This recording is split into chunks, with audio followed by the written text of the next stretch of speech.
সমাজ কল্যাণ উপদেষ্টার গতকাল আমাদের সাথে দেখা করবে বলেছে, গতকাল সারাদিন গেল, আজকেও এই করেই গেল। আগামীকালকে আমরা সবাই প্রতীকী বিক্ষোভ হিসেবে রাস্তায় বের হব।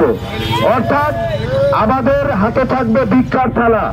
বাংলাদেশের মানুষ দেখুক, ঢাকা বিশ্ববিদ্যালয় সহ বিভিন্ন কলেজ বিশ্ববিদ্যালয় থেকে পাশ করা, অনার্স মাস্টার্স কমপ্লিট করা ছেলেমেয়েরা, গ্রাজুয়েটধারী ছেলেমেয়েরা রাস্তায় ভিক্ষা করে। এটা ডক্টর ইউনূসের শান্তিতে নোবেল বিজয়ী ইউনূসের দেশে এই কাজ হয়, এই কাজ উপায় থাকে না মানুষের, এটা করছে। তাতেও যদি এই দেশের মানুষের টনক করে, তো আমরা আগামীকাল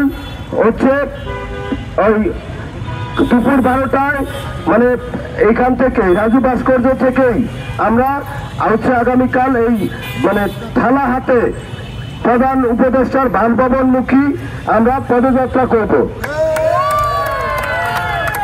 এখানে যদি পুলিশরা আমাদেরকে বাধা দেয় এবং আমাদের কোন রকমের ক্ষয়ক্ষতি হয়, এই জন্য রাষ্ট্র দায়ী থাকবে। তো ঠিক আছে, আমি আর কথা বাড়াইলাম না। সবার সুস্বাস্থ্য দীর্ঘায়ু কামনা করছি। আল্লাহ হাফেজ। আমরা বলেছি যে আমাদের যে কোন কোন জায়গায় তারা নিয়োগ দিতে পারবে এবং কতগুলো শূন্য আছে, এগুলো আমরা ক্লিয়ার করেছি এবং অতীত থেকে এটা হয়েছে, পদগুলো আমাদেরই।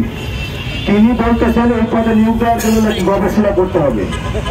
গবেষণা যদি করতে হয়, ধরেন কেমনে একজন হসপিটালে যদি ডাক্তার আপনি দিতে চান, নিয়োগ দেন, এগুলো কি গবেষণা লাগবে?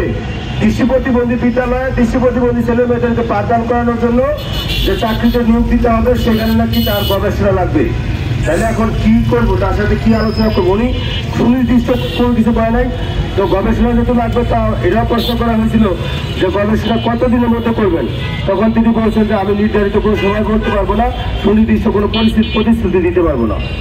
আপনারা যেহেতু আপনাদের আশার স্বরূপ ফল ওইখান থেকে পান নাই, এক্ষেত্রে পরবর্তী কর্মসূচি আপনাদের কি হবে? পরবর্তী কর্মসূচি আগামীকাল দুপুরবেলা ভাঙা থালা হাতে নিয়ে প্রধান উপদেষ্টার বাসভবনমুখী পদযাত্রা হবে আমাদের। এর আগেও আপনারা পদযাত্রা করেছেন, পুলিশ আপনাদের উপর হামলা করেছে। এই ক্ষেত্রে যে হামলা করবে না, পুলিশ আপনাদেরকে ছত্রভঙ্গ করবে না? না, এক্ষেত্রে পুলিশ আমাদের উপরে হামলা করতে পারে।